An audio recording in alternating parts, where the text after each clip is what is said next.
Hello, I am the Smuggler, and there is a lot of shit on my desk. So, in this video, we will be talking about it. More specifically, we'll be going over the ways in which arcane weebs used to fan sub VHS tapes.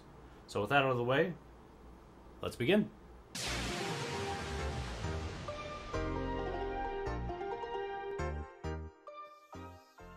So, very briefly in my VHS video, I mentioned anime released on Laserdiscs, but I didn't own any, so it was difficult for me to speak on them without just vomiting Wikipedia articles all over the script. Fortunately though, I am no normal anime YouTuber. No, I am a man with solutions. So, here are my newly acquired Laserdiscs. I am never going to financially recover from this. But after acquiring all of these Laserdiscs, I was quickly confronted with several problems. Namely, what the hell would I even do with all of these? Well, my uncultured friend. After looking far and wide through the dustiest corners of the internet, I was able to decipher the arcane text of our weeb ancestors, and the pieces of the puzzle began to fall into place. See, for 1990s fan subbers, Laserdiscs were a gift sent from the gods. Laserdisc has some very distinct advantages over many older formats like VHS, namely that they don't degrade the same way that tape media does. You can play them over and over again with no degradation to the source footage. Laserdiscs were also natively composite, unlike VHS, where the luma and chroma signals needed to be smushed together and then separated at the other end. With Laserdisc, the output signals could be sent out composite natively and processed by the playback hardware. So as the filtering technology in televisions improved, so did the output quality of an old Laserdisc player. However, despite the advantages Laserdisc had, it also had one major issue, that being, you can't record or write new information onto a Laserdisc, which makes it impossible to add something like subtitles. What you could do, however, was inject subtitles into the outputted video signal and then record that video onto a VHS tape. This leads us to the way we think about media now makes something like adding subtitles seem easy. Today, you simply download a program, add some words, time things correctly, and boom, subtitles. That's what I did for Arissa Good Luck. This is known as non-linear editing. I can bounce around, fix things, and add lines as the video is stopped or playing, but 30 years ago, fan subbers were limited by the technology of the time, hence all of the boxes sitting on my desk. See, the raw video output of a Laserdisc is some 200 gigabytes an hour, and when your computer only had 5 megabytes of hard drive, it's not hard to see why creative solutions were required to do even simple things like overlay text and graphics. One of those solutions was a Genlock. This is my Genlock. Ironically though, the software for it is Dead Media, but for demonstration purposes it works well enough. While this resembles a modern-day capture card, the primary function is actually the pass-through of analog video signal. For a fan subbing setup, the Laserdisc video comes in, and the computer simply sits in the middle, adding a layer of text to the output video, which is then recorded to VHS.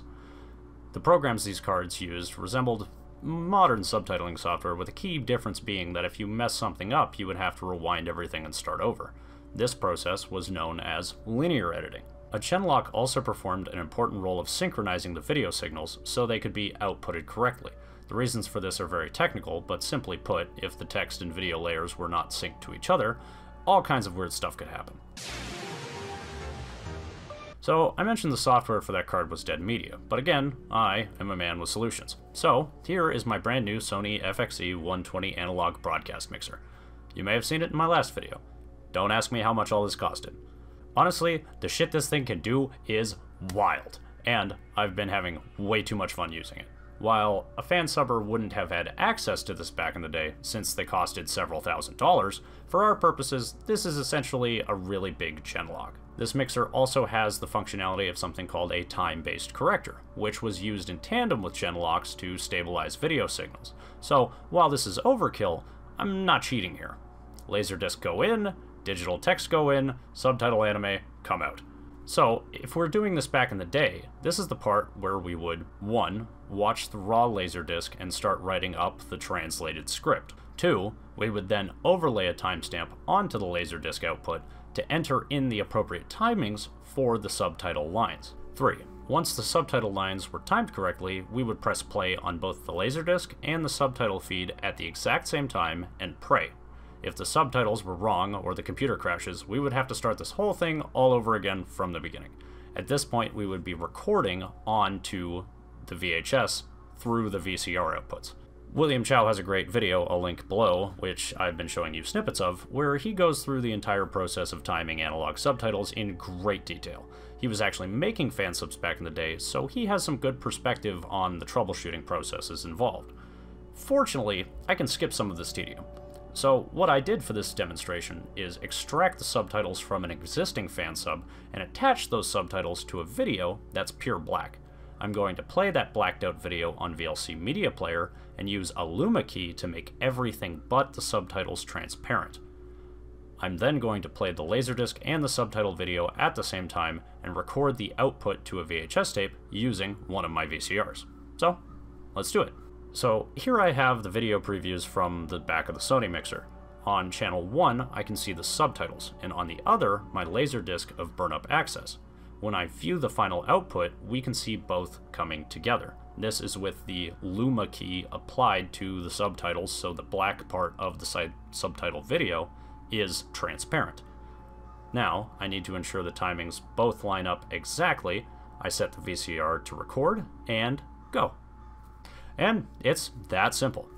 At this point, we've essentially made a master tape of a VHS fan sub, and we would then use this one tape to record onto other tapes using another VCR, and that would prevent us from having to go through this process every single time we wanted to print a tape.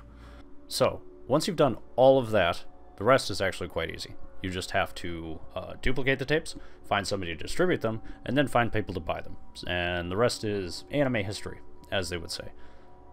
I'll end this video off with some footage from the anime that we just subtitled, but before that, I'd just like to say thank you to William Chow, who actually helped me go back and forth on some of the finer points. He pointed me in the right direction, recommended some videos of his to clear me up on the more particular aspects of this.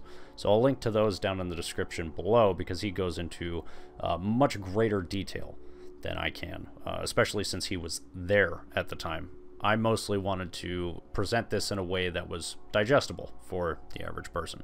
But if you're curious, definitely do some more reading, because the rabbit hole is very deep on this one.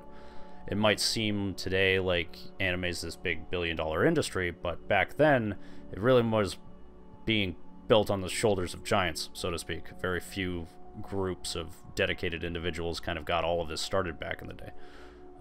So God bless their kindred spirits. With all of that said, I suppose as good a time as any to leave you off with some dusty anime. And until next time, this was The Smuggler, signing off.